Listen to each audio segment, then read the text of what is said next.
guys, welcome back to Derby Koi. Bit of a different one today.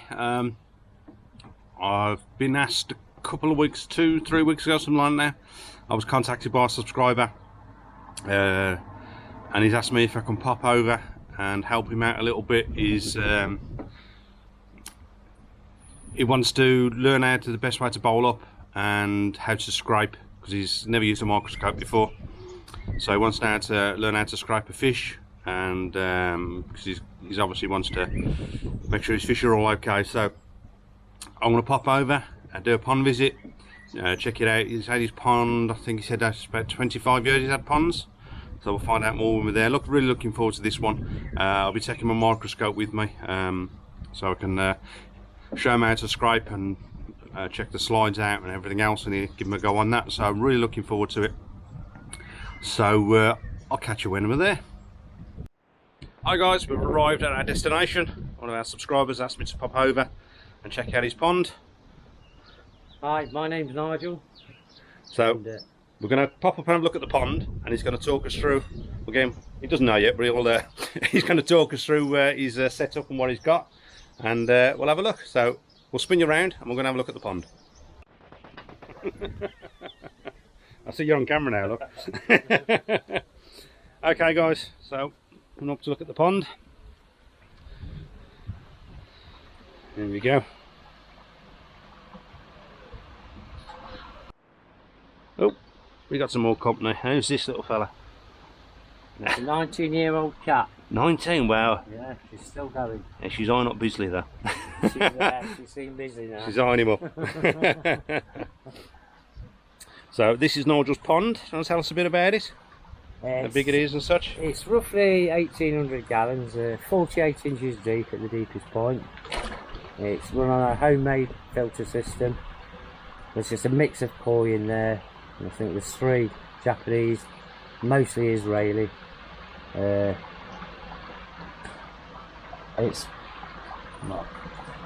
Well, we'll have a look. We'll have a look around your system, and we'll have a look at your fish.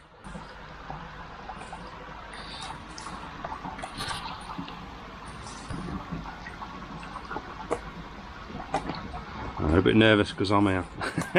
the camera shy. If I was here now, they'd be straight here. I must be camera shy. And this is Nigel's homemade filter system. I'll talk us through it, Nigel. What you got? Basically, a real budget system. 3 wheelie bins. This is the dirt one, mechanical, which hopefully traps everything from going to the other filters. There's jack mat in there, sponges, and a void space at the bottom to trap the dirt. 1 air stove. Then it goes into the alpha grog, jack matting, which stays perfectly clean. This is never cleaned all year. It doesn't need it. There's never anything in it. And then finally a homemade moving bed. It's got 60 litres of the K1. That's quite nice. It boils away and does a good job. And you've got a UV on it? Got a 25 watt UV.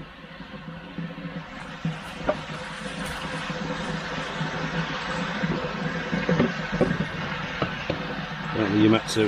Yep. Yeah, 25 watt.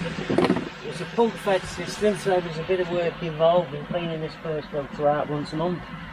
And there's no bottom drain, so I have to vacuum the pond regularly to keep it in good order. But other than that, this fish all seem healthy, and it maintains good water clarity and good quality. We don't have any issues with them, so. Oh, looking good, yeah. Oh. Little cat's enjoying it. Yeah. The tail was hanging in the pond the other day when it was hot. Right, see if we can get back over there without falling in. They get 1 full tub of this a day, that's it. That's even in the summer. Yeah. And I try and feed, if I'm not at work, 8-9 times a day. If I'm at work, I'll feed probably 2 times a day. If I'm at work, they won't even eat that full. Yeah. So I don't want to put too much in. I think it passes through them that fast and a lot of waste. I think give them a little bit, keep them hungry, To me, they stay healthy. They're always swimming around, they're always looking for food.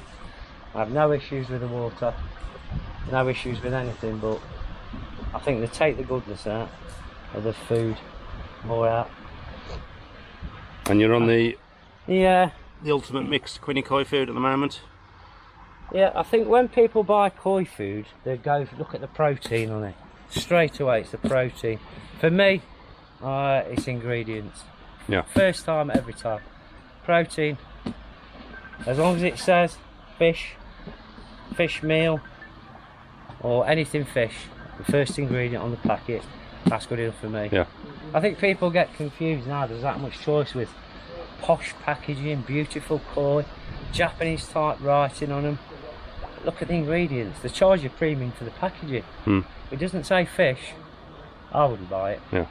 And I have no issues. But whether that's right, that's just me. Well, I've said go to you for here, fish. every pond's different. Everybody looks after their pond differently. There's no two ponds the same, and Yeah. no two fish the same. So everybody does what Yeah. you think's best for your pond, and that's the only way you can go. And if you need advice, ask for advice, and if something's not right, you change. Yeah. Yeah. I've had a few disasters with the pipe coming off, the UV spit, and I've lost the water. That's the only reason that mirror's there. But when you stand in the kitchen, that's my window. I know in the morning if I'm not coming out, the fish are fine, the water's alright. Because the levels, Yeah. I can't see from the house, I can't see the water. Yeah. So, since you're a pump fed, I would highly recommend a float switch. Yeah. They're cheap enough to do, easy enough to fit. I would highly recommend one. I know you've got your pumps off the floor at the moment, Yeah. which is going to stop you losing all the water. But if you had a float switch, it'd be like you'd lose like 2 or 3 inches of water, and that's it. I could put them lower down, yeah. Yeah, and you can put your pumps back on the bottom, or go to the retro, as I said, retrofit bottom drain on the bottom. Yeah. It reduces some of your pipe work, and you won't have an issue then if anything goes. Yeah, something I'll look into though. I mean, I've had the pond 25 years. It started as a goldfish pond, with lilies in and reeds, and then a few off, and a few. Once I introduced the koi, they sort of took over. Yeah. For a start, the goldfish bred. There were shoals of them, so they went. And then I got rid of the off and slowly put koi in. And two of the fish are 20 years old now. Yeah. You know, they're still fine. I had a big shag which I lost with a swim bladder problem, but the last 5 years I've had no deaths, no nothing. They've been fine. So the shag's probably not very good. It's got pox on it. So it happens. It's not contagious. So it's not going to affect the fish in any way. No. As the weather warms up, that'll ease off and it'll be gone. And unfortunately, it'll come back again in the winter. I've got a couple with pox on it. My shag has it, and I got my Sankey's has it on there. It's not an issue. I really wouldn't worry about it. I mean, the pond's in full sun as well all day from 7 o'clock in the morning. It's south-southwest, so I need to put something over here to cover it, to take some of that sun off it. But it warms pretty quick though. We got 24 degrees in the pond last week. 22. That's the one good thing about being in full sun. Mine is full sun, and it's 24.6. Yeah. So I think it's somewhere around there. I can't remember exactly, but it was a good temperatures last week. Yeah, I think we got 31 degrees one day, and then the week after we had a couple of 26s, 27s. And with it being in the sun, it soon comes up. Yeah. It's this second, which is a bit of a mess, I've had just to add flow, so there's no stagnant bits in the pond. And that's going through. It goes through a pressure filter. Yeah, only to keep the dirt out, and then a sort of homemade spray bar with a bit of pumice in it. Yeah. Basically, that's it. It's trickled in constantly, even in the winter. Unless it's really frosting, I'll turn it off and plug it. But it's constantly trickled in like that with a carbon filter in the shed. Yeah. I don't.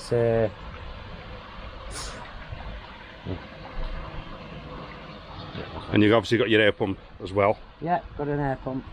And you leave that on all year, or do you turn it off in the winter? I turn it off in the winter. Unless it's really cold, then I'll turn it back on, because I don't want it to freeze. I think it helps. There's no bottom drain, because back in the day there was really not many pumps with bottom drains. So I have to regularly once a week vacuum it to keep it half decent. But so if you decided to go retrofit Yeah. bottom drying, that would help with that a lot as well.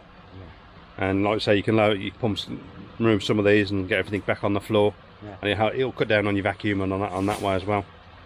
Something I have to look into. Yeah. The only treatment the pond's had is salt, probably 4 or 5 times in 20 years. It's controversial, I know, so you'll have to look into it. It might not be suitable for you. It certainly won't be suitable for you if you've got plants. Yeah. Because I used to have plants, but now I have nothing. In the summer when the fish are really hungry, I supplement the food with lettuce. Anything green, spinach, lettuce, they go mad for it. The occasional orange, they go mad for the orange as well. But rather than pollute, I think rather than keep putting food in, polluting the water, I like to keep them hungry. There's not that much goodness in lettuce, but it fills them, and there's not that much waste comes out because it's mostly water. Yeah. So I don't think it affects the filtering. But lettuce is my favourite thing as well. Give them a couple of seconds and see the rip pieces up for it.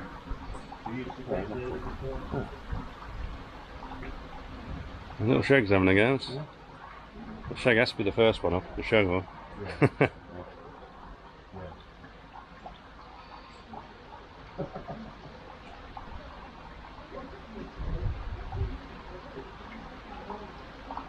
It's to get a taste for it, because it wants to like, you know what I mean? Not to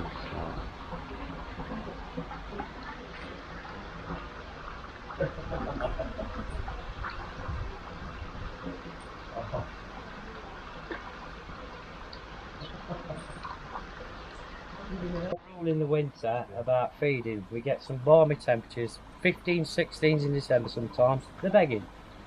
Last February we had 17, 18 and 20 degrees, they were begging, but there's no food from the autumn when I stopped feeding them until March the 12th, because I used to be a fisherman. That's the old close season, March the 12th, so that's in my head. It's close, things can happen.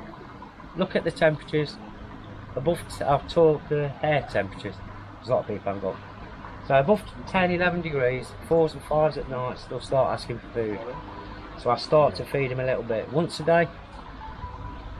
Then the next, twice a day the week later, as long as the temperatures stay the same. As soon as we get to 14s, I start introducing summer food, but not swapping them. It's 25% summer food, 75% wheat germ. Feed it for a week. If it warms up, it's 50%. If it warms up, 75%. If it goes cold or stays the same, I'll stay on what I'm on. Once I'm on the summer food, then I'm enough for it. And as quick as I can, I get them onto the road food. But I only feed them sparingly. But that's the way I do it. I don't just suddenly swap from summer to winter food or winter to summer food. When I tail off at the end of the year, I'm not so strict. I can just go 50-50 and swap to wheat germ the last few weeks. But it's the summertime. As soon as I can, on the growth, on the summer food, but in stages. Yeah. So I think that's the best way to do it, to be honest. It's not a shock to the system. They've been on wheat germ, they're not the high protein, they can't, so that it just produces too much waste, and they can't really cope with it. So I think that's what I do. I slowly introduce a bit of summer food, cut the wheat germ back, and build it up until they're on it permanently. That's it. And I think a lot of people do that as well, so I highly recommend doing that, definitely. Well, I know they can digest wheat germ, but it's not the best for them, it's not a natural product. I know it gives them something, that's why I try and get them off it as quick as I can. Get them onto the proper fish meal or something. Yeah. Proper food. Okay, I'll have a quick look in his filter house. Yeah, welcome to the hub. You haven't got a name on it yet then? No. This is where the brains of the operation is. Absolutely nothing. Air pump. Dechlorinator. And you got your little few treatments. And Wow. Yeah, Pure Pond, I use them all the time. Cloverleaf, blanket weed answer. They're basically, every time I clean my filter I put them in. When I clean the main filter once a month, I'll take this off, roll it on the grass and plug it back in, just to stop in case it's tracking. Yeah. But I never test it, but I just do it anyway as a habit. So there's nothing else on the pond vac. And because I've got really old sponges in there, these are the secret thing to clean my filter. I put them on. And you squid like you're doing your wine. Yeah, like wine making. Get the hose over and over, fold them over and over, and then nice and clean, put them back in the pond. It takes me about 45 minutes to clean that filter. I have to vacuum the stuff out the bottom. But I never wash anything, not even pond water.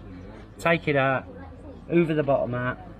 Sponges, the only things that's done. Everything else goes back. Even the jack matting, if it's got a little bit on it, goes back as it is. So, anyway, that's the way I do it. I'm not saying that's right. It works for me, that's all that matters. I said every pond's different and every does different. You're doing what works for you in your pond. Yeah. You know, that's the way things are. Poor man's options. Okay guys, we're all done here. I want to say a big thank you to Nigel. He's just here. For all his hospitality, his tea and biscuits and other stuff. So big thank you to Nigel and his wife for that. I'd like to thank Andy and Graham for coming round and giving me such good advice as well. Right, you're more than and welcome. Of course, don't forget the dog. He only wanted to bring Bisley. He's the only one he wants to see really. Nothing. Didn't want to know me. It's Bisley, Bisley, Bisley. So that's it from here. I'll catch you back when I get home. Okay guys, back home now. Absolute fantastic time over with Nigel and his good lady wife. Thank you both again for an absolutely fantastic visit and making us feel all welcome. And I really looked after us, and he let Busy play with the ball. Sorry about the one he chewed up. Really sorry about that. But yeah, great visit, really absolutely fantastic. And as you can see, nice little pond there.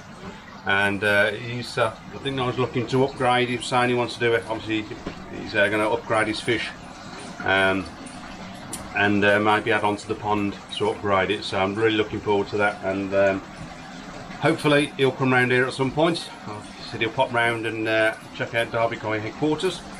While I was there, I had a lovely little treat. I wasn't expecting. As you all know, I recently passed my 3,000 subscribers, and he had me a mug made up, Derby Coy, with a 3,000 thing on it, and the trip wasn't too far away for this Coy visit, and it was Derby to Derby 2022. Nigel, thank you so much for that. That's going to go in my collection, and when all this business bunker's set up, I'm thinking I might put them up here somewhere, a load of shelving, so I'll go up there, and that'll be up there with the rest of them. Yeah, so fantastic visit, as I said, and hoping to do a lot more this year if we can afford it with the price of petrol. Just a quick one, keep your eye out on Wednesday. I was contacted by a company and they've sent me a couple of things over to give away, so there's going to be another little giveaway coming. I'll try and get that out for Wednesday, so keep your eye on that and have a go at that competition. You'll learn more in that one. So that's it for now. Don't forget to like, share and subscribe. Go on over to Facebook, check me out on that one. If you are nearly forgot, if you're going to the BKKS, I'll see you there. Don't know what day I'm going yet. Hopefully both, but work, who knows, but I'll definitely be there. So yeah, come and see me, come and say hello. So until the next one, stay safe. Job's a good one.